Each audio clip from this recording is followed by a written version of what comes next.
it's really great to have you here. I mean, do you want to like start this all over again, or we can like it's No, we comfortable can for you to continue like continue? this. I'm feeling so good by seeing you. I'm feeling so good by seeing you too. I mean, virtual meeting, he say, but we finally get to meet, right? Oh, finally, we are getting a meet. That's it. Yes, yes.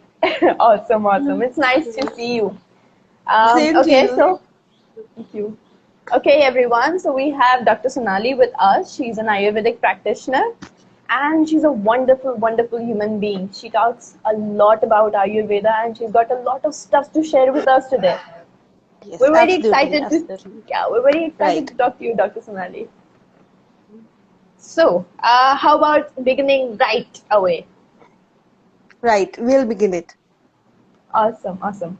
So my first question, Dr. Sonali, is what is the importance of Ayurveda in understanding the nutrition of human body? Okay. So, for nutrition in the human body, we have to understand that what actually nutrition means. The word nutrition has to be clear to us because once we understand the word nutrition, we can proceed into how Ayurveda works through the nutrition. So, something that provides nourishment inside our body, isn't Hmm. it? The food that we take inside, has to give nourishment to us. Once it gives Right. nourishment, we can add it as a definition of nutrition. So, in general, what do we understand about nutrition? Carbohydrate, fat, protein, water, fibers, vitamins, and minerals. So, what happens is this is a general thing: how much carbohydrate we are taking, how much protein we are taking the whole day. That is how we continuously count upon, and how much calories we are burning and how much calories we are intaking. It is a thing that is going on in today's life. But how Ayurveda deals it with is, it focuses on few entities. Like the first entity I would describe about is three dosha. This is a very simple entity that we all know. This is the physiological part that happens inside our body.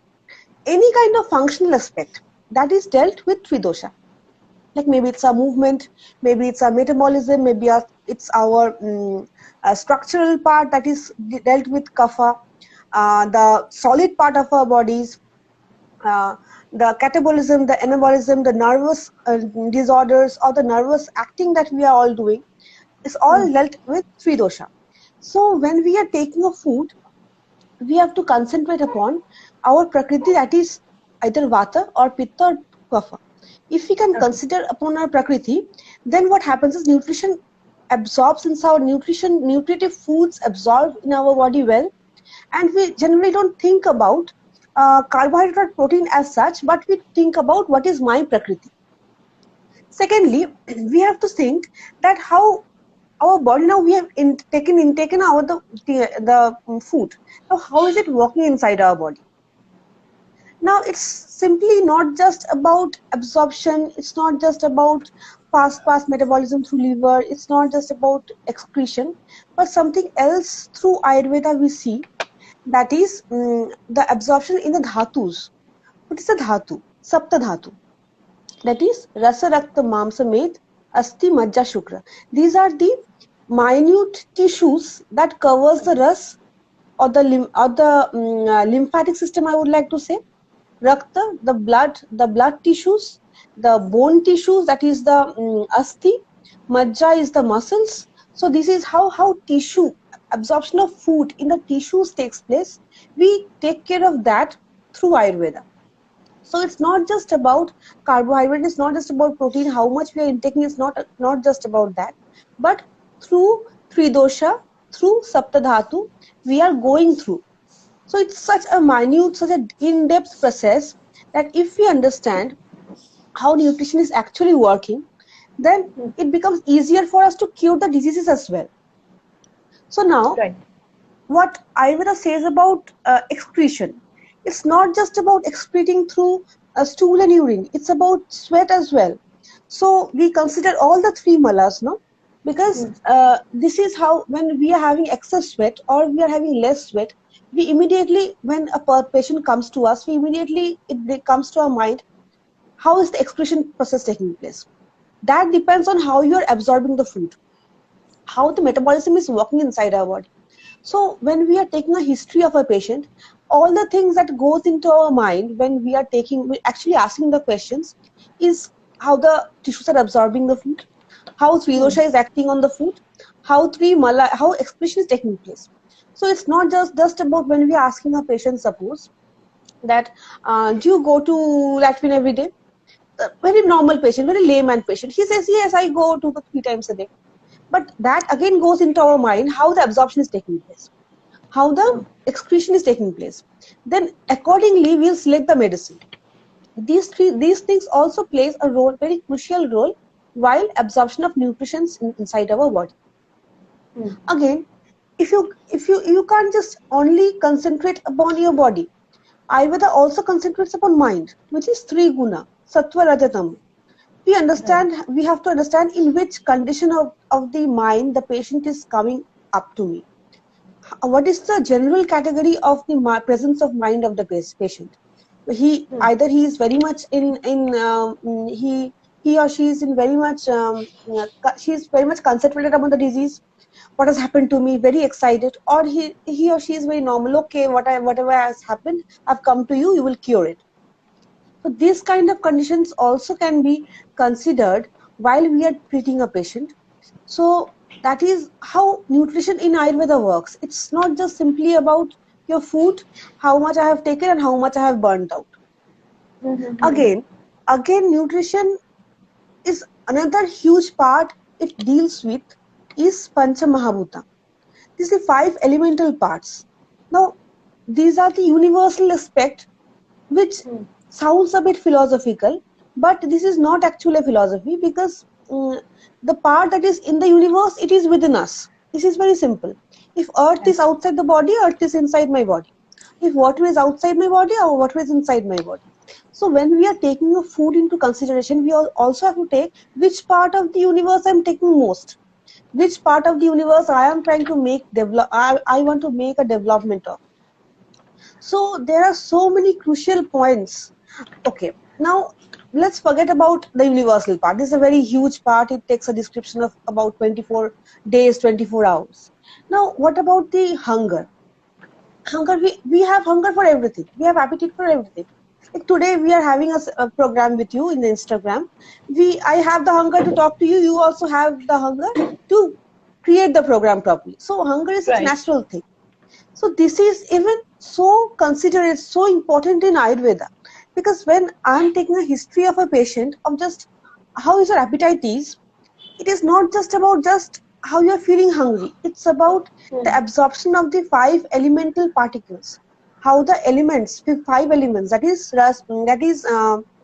Khitiyap Tej Marudom, that is the earth part of your body. How is it Okay. absorbing the food? How the water part of the body, how it's absorbing the food. Hmm. The universal part is there. That is the Bhutagni. Agni is the main part. Okay. Bhutagni is the Panchamahabhuta part. Now Dhatuvagni, how is the tissues? That I said, no, Sapta Dhatu I said na just now. Yes. Ras, Yes. Rakta, Mamsa, Medma, Asti. Even how are they absorbing the food? How are they asking for food? Even the body cells ask for food. Na? When we get tired, even our hands get tired, our brain get tired, every cells get tired. So all the cells ask for food to us. So how are we managing to give them food properly? Even we have to concentrate in these small portions also. So nutrition in Ayurveda, probably this might sound very confusing because I have put on so many points together. But in a wholesome, three dosh, sapta dhatu. Three dosh is the physiological entity. Sapta dhatu, which is the anatomical entity inside our body, the tissues of our body. The agni, the excretory process, that is the three malas, sweat and urine and stool. This and the three gunas, the mind part. All these 5 to 6 aspects together makes a proper nutrition possible inside our body. So in case there are some questions that comes into your mind, you can ask me, like some confusions if you are having, or if anybody is listening to me, if they are having Hmm. any sort of questions that is linked to nutrition and Ayurveda, I'm ready to answer them. Sure, sure, sure. You have like literally elaborated every single thing, and that is what makes sure of the thing, of the point that not everybody can treat, like, there are nowadays a lot of people who are emerging out of nowhere, and they claim to treat ayurvedically, and they want to, like, Oh, it is of prescribe you so depth. diet, ayurvedic Rather, diets. But, like, yeah. unless and until you don't understand these things, you just cannot prescribe an So ayurvedic diet to you anyone. see, That's why you need a doctor. how is your physiology working? You're taking a food. The food is kind of a medicine to us. How is your physiology working? You don't know. How your Right. universal part is working in consideration with your body, you don't know. How your excretion is happening, you don't know. But you are selecting a diet that has to have proper amount of protein, carbohydrate, fat, fibers, water. Hmm. But how it is working and how each and every body is personalized to take these things, we don't know. So how will a patient get recovered? Because this is very Right. personalized. How much agni, how much digestive fire I have within myself, no, it is only me who knows it. It is Right. exclusively for Has to be myself. diagnosed. It's different for you. It's different from someone else to someone else. So I have to concentrate upon all the points when I'm selecting a diet. Even though there are more points to consider, still I think that these are the basic things that at least we need to see while considering a diet to a patient. Not a patient, a healthy person. Patient is again a different issue. That is again you have to see thousands of things to assess a diet to a patient. This is what you can Right. write some questions if you feel, so that if a layman is hearing to my points, then he can clearly understand or ask questions in the live or afterwards. Sure, sure, sure. We're going to get the questions in the Hmm, comment section, hmm, and then hmm, we'll get hmm. them answered. Right, For right. now, I have like one more question. Hmm, So you explained what are tridoshas. I also wanted to hmm, know what are the effects of tridoshas on an hmm, individual's behavior. Like, hmm, hmm, how do one understand that he or she has a certain type of tridosha or hmm, dosha, and what is hmm, their prakriti? Plus, what suggestions or recommendations would you give hmm. to such people who Right. have high vata or Hmm, pitta or kapha? What would be like hmm, readily suggestible things that can be hmm, applied generally? hmm, hmm, hmm. Now, three dosha is what we think is the physiology that I have described previously also. How our body is working. Working means the verb, the physiology. It's not the anatomical Okay, part. Anatomy is the structure. It's not, like structural functioning. part is functioning, every small functioning. Suppose you're moving your eyelids, if you're moving your lips, how much you're talking, that is also determined by Tridosha. The hair Okay, structure, yes, the hair structure, if your hair is curly, if your hair is straight, if your facial structure is muscular, even if your body structure is muscular, everything is determined by three dosha. So this is such a wonderful concept. Now these are conceptually okay, we can explain, but we can't see these three things. You can't just take vata and say this is the vata of my body, or you can't just bring out a kapha inside from our body and say this is the kapha of my body. So this is the thing we have to understand through the functionalities. Now, according to the functionality, our body is determined in dvidoshaja, that is two doshas together. Suppose if I am okay. pitta kapha prakriti, there are three Hmm. prakritis: vata, pitta and kapha. Vata is the movement, which considers the movement. Pitta is the metabolism, and kapha is the heaviness, heavy part of our body. It's the cough, the mucus, everything is considered by the lymphatic system. It is considered by kapha.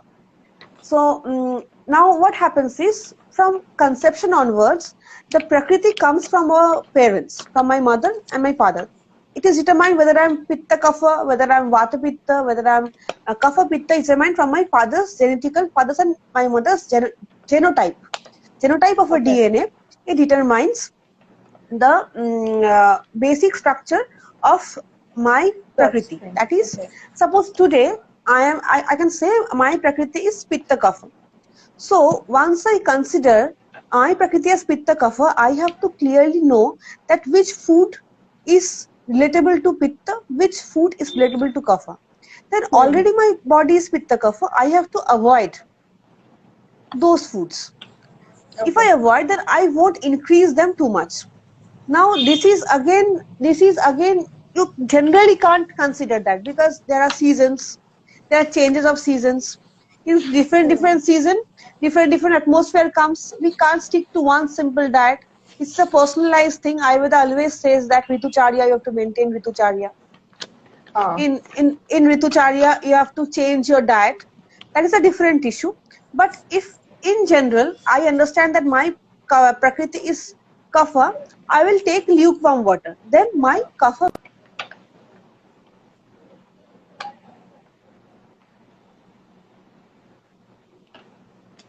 I'll always ask questions. I'll be always very much alert to everything. So this is how Pitta considers. Now I'll be very much reluctant to sweet food. I'll feel like having very much salty food, very much Hmm. tikha khana. I'll always try to prefer. But whenever I take that, I'll have problem. I'll have disease Ah. tendency towards gastritis, towards gastric ulcer, towards skin diseases. I will have a tendency of all this. So I have to see how I can keep my pitta in a decreased condition. Only then I can avoid certain amount of diseases. Same in Vata. Vata is increased movement. The quality of Vata is Duksha Shita Laku Shukshma Chalata Vishada Khara. That is Duksha Guna. Vata is Duksha Guna Pradhana. Anything which Uh-huh. causes dryness is Vata, Vayu. Okay. Anything that Dryness. causes Duksha. dryness is Vayu. Yes, Duksha Guna. So whenever I am having Ruksha Guna, I'm Vata Prakriti. I'm already Ruksha Guna Pradhan. If I take more Ruksha food, more dry food, again my Vata will increase. So I have to always take food which is snigdha in nature, which is not cold, I would say, but oily food, oily sort of food. That is not fried food, but Mm-hmm. ghee kind of, butter kind of, which will maintain my Vata Prakriti. Right. So this is how now a person can be Vata Pitta together, Pitta Kapha together, again Okay. Vata Kapha together. So Okay. if that is the situation, in that way again I have to change my dietic plans. I have to work according to the diets. So there are so many ifs and coulds of selecting a food while coming to Ayurveda. It's such a vast. I said you previously when we discussed the topic Yes. is so vast we can probably speak for years together. So this is the situation. So Right. any Right. question regarding to suppose what happens is when a patient comes to me, I firstly ask them to take sattvic ahar Hmm. because there is nothing above than sattvic ahar. If you take less oily food, which is less fried, less deep fried, it is beneficial for all the prakriti. Hmm. If you take hot, lukewarm food, it is beneficial for all the prakriti. But once the food becomes too much hot, or if the Hmm. food gets too much cold, then again your prakriti will get disturbed. Hmm. So why our grandparents always suggested us to have food just after being cooked? It is a sattvic food. It has all the properties, right properties inside the food, so that it has to have a good absorption, good Right. nutrition in our body. It Right. increases our immunity. That is what we call oja. In Okay. Ayurveda, the term is oja. If you are an Ayurvedic person, then you might understand the terms related to Ayurveda. Otherwise, I'll always speak in terms of Ayurvedic Yes, you will terminologies. have to, doctor, because neither me nor any of us, I guess our viewers also don't know about the Uh, terminologies much. okay, But you're okay. explaining it very, very well. In case you feel like you aren't understanding, you please say me because what happens is when I start speaking, it is just random. I just Uh, continue speaking somehow. no, yes, definitely I will. Okay, so few herbs like in West Bengal, we are very fond of spices Okay. and we are very fond of sweet foods. So these are the people are mostly kapha prakriti in West Bengal. Mm. So what happens is I prefer using adrak, which is Okay. ginger, and generally in every household, in every preparation probably we use adrak. Mm. Haldi in every food we use. There is no single food, no single preparation which is without haldi. Mm. Now we use dhanyak powder, dhanyak that is coriander. We use in Right. every food. Jeerak powder in every food. We have to use must. This is a must. So what Right. happens is these spices have unique qualities to decrease or control the vata pitta kapha. Like if you have extreme kapha, shunti, that is the dry ginger, will help. It will Okay. help in excess kapha. That is You don't need to take it separately. No, it is already in the food. Mm. So Right. So the if you are food in a becomes practice, medicine. the food becomes a medicine. Now, healthy, we know it's anti-inflammatory. It decreases the Right. inflammation in our Very body. much. So when I'm having some kind of swelling inside the body, I'm hurt, my Mm. foot has been swollen, my hand has been swollen. If I'm taking haldi regularly in my food, I don't need medicine separately. If that is Right. controllable disease, there is a controllable disease, I can control it with proper guidance of Ayurveda only. Ayurvedic nutrition, if I take properly, it's okay. I don't need to take much medicines. But Right. if this doesn't come into our head that the food I'm taking is just a food, this is only carbohydrate, protein, and fat, then we can never cure diseases through that. That is That is right. not possible. Because every time in the back of my head, it will run. I'm getting fat. I need to cut off carbohydrate. I need to include Mm. protein. I can't take fat. Oh my God, oily food I can't take. No, no, this is not a right theory. So this is how Ayurvedic theories works on in a Oh, that gist. is wonderful. That is wonderful. And how elaboratively you have explained every single thing. It's just awesome. It's just so I don't know why wonderful. I'm feeling like I'm saying much more. I should have been more in a bit layman words I should have used, but it's just a flow that is coming. Yes, no, no, I'm and doctor, unable you to. have like explained all the words with the meanings, all the terminologies with their meanings, so it's pretty much Hmm. understandable also. If it is not understandable, probably if somebody hears it for the second time, I think few things will get cleared once more. Surely, surely, surely, doctor. Hmm. Well, it was a very wonderful session with you. Very Thank nice you. talking to you. Very nice learning that an Ayurvedic doctor is important. I mean, not everybody or not Actually, anybody can pick up a certain food and put it into food and think that okay, I'm Ayurvedically, I'm curing myself in an Ayurvedic way. I know You have how to much have a water, doctor. how much water you are taking, how when you are taking the water, in what strategically is it a lukewarm water? It's a cold water. Everything Hmm. depends.